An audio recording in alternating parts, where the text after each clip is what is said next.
The transfer portal is ablaze. The transfer portal is loading up by the moment. There are like over 1,500 names in this thing.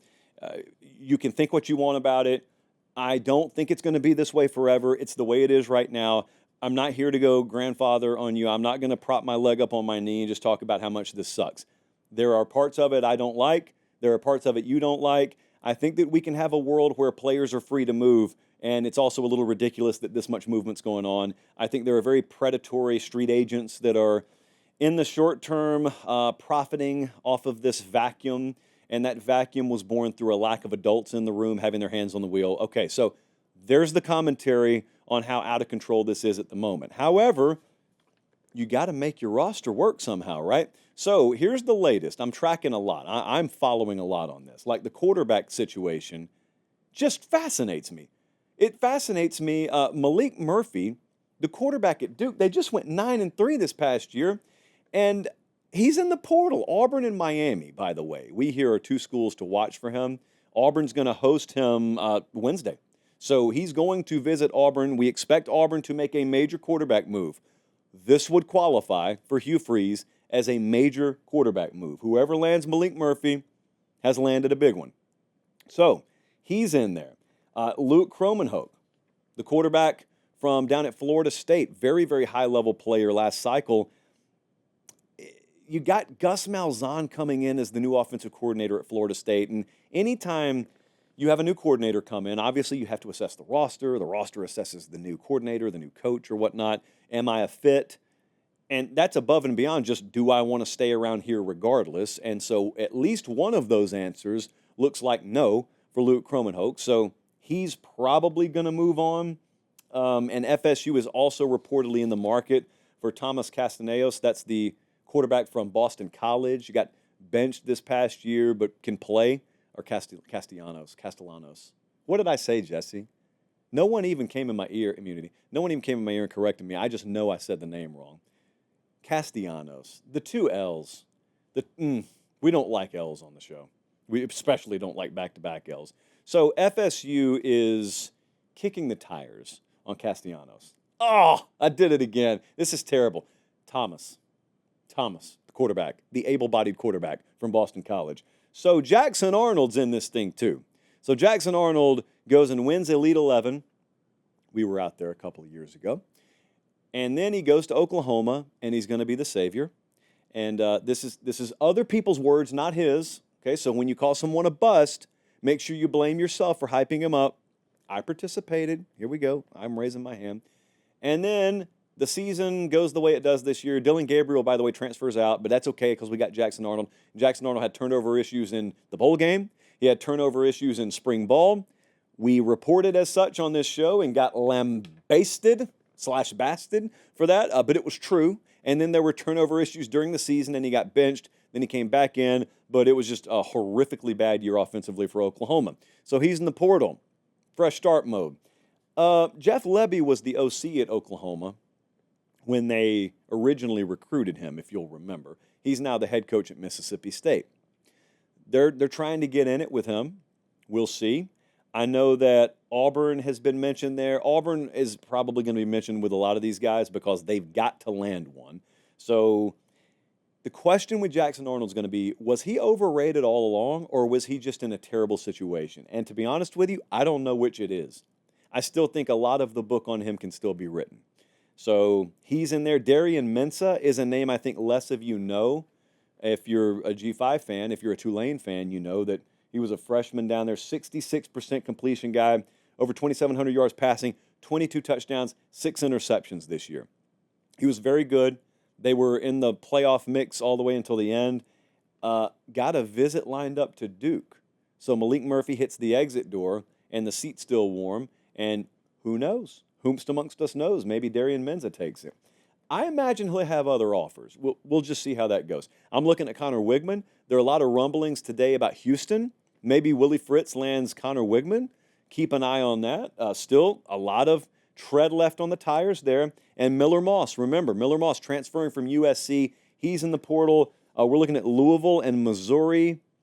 I think they're going to get visits from him. But also, I think it was Pete Nakos earlier today that I saw talking about the idea, and he's not the only one that's mentioned this. I just saw him talking about it. The idea that maybe, possibly, there's the concept that multiple guys from USC are coming with Miller Moss wherever he goes. We'll see. We'll see. I know that they've had some guys go in the portal today. Could have some more go in the portal. That's always a talking point. Far more rare is it that it's reality, but who knows? This could be a reality-based situation. Eric Singleton is the #1 overall player in the portal right now. That's the Georgia Tech wide receiver, and he is looking strongly at Georgia. I would call Georgia the leader in the clubhouse for his services right now. He is a legit deep threat, explosive pass catcher, and I just did something I hope I never do again. That's just baselessly, blindly reading off a graphic on the screen. The graphic's right. I'm just, if it's already there, like, do I really need to read it to you?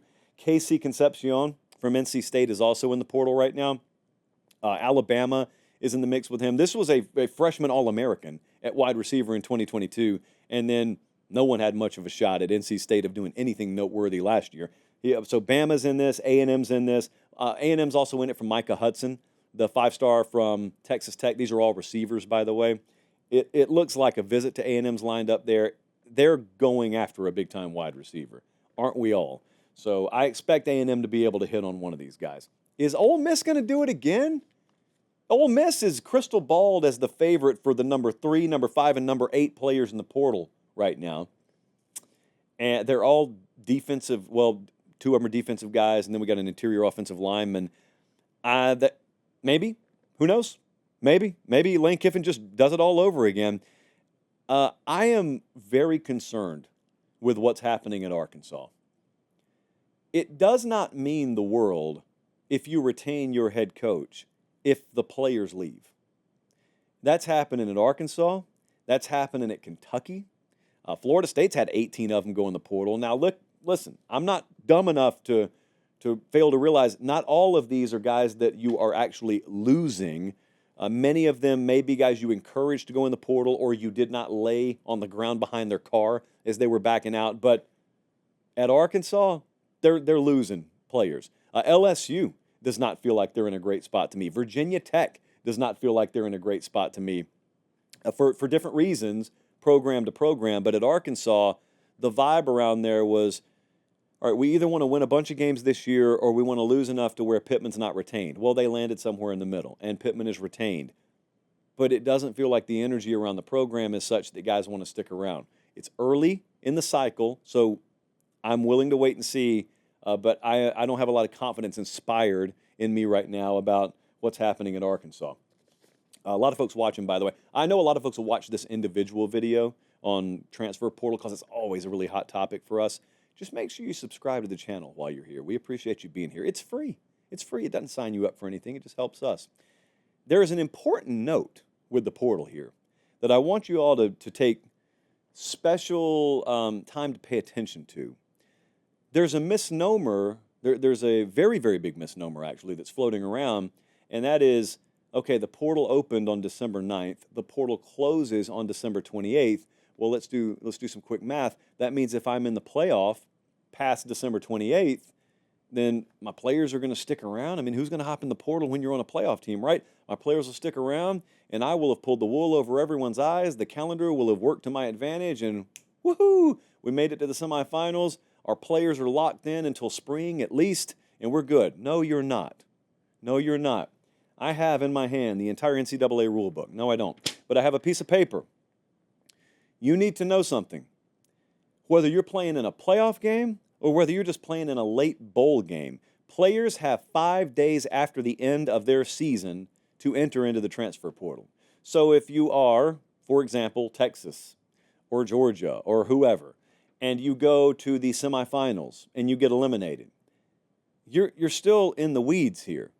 A bunch of guys can hit the portal the very next day or the day after or after or after or after. They have 5 days to enter the portal. Now, that doesn't mean you're in a situation where you're set up to lose guys, but you can't take anyone. Remember the rule here. December 28th is just the day you have to have entered the portal by, unless your season ends after that, in which case you have extenuating circumstances and you have a 5-day window that you can go in.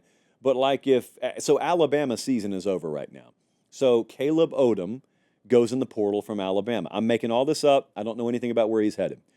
Caleb Odom goes in the portal. Well, Caleb Odom has gone in the portal by December 28th. He doesn't have to be committed by December 28th. So, like, if Caleb Odom wanted to go to Texas, and Texas is playing until the semifinals, and Caleb Odom just wants to wait and see what their roster situation is, and then Texas loses a bunch of receivers on January 3rd, Caleb Odom could wait till Valentine's Day for all he cares. He just has to be in the portal by December 28th. So that December 28th date, it's the end of the portal, but it's really not.